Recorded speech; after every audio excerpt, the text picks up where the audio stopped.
เอาสิพามาเบิ่งยางนี่อันนี้เพิ่นก็หยอดกดไปแล้วเด้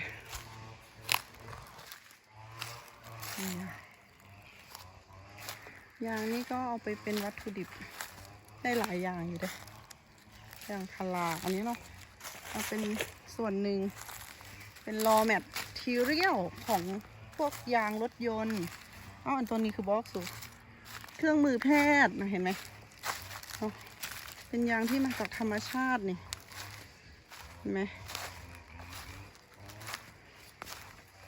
ใช้แทนปิโตรเลียมที่ทำให้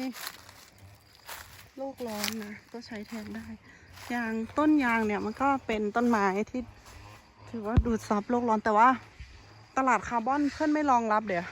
ฉันก็ไม่รู้ว่าทำไมมันก็เป็นต้นไม้แล้วเพื่อนคือบ่รองรับอ่ะสงสัยมันคำนึงถึงเศรษฐกิจมากไปจะให้เพิ่นเด้ให้เพิ่นใดเด้เจ้าของส่วนอย่างก็ได้เพิ่นก็เนาะให้ซื้อให้ค่ายเลยเด้บ่ได้จ้ายางพาราบ่ได้นะจ๊ะ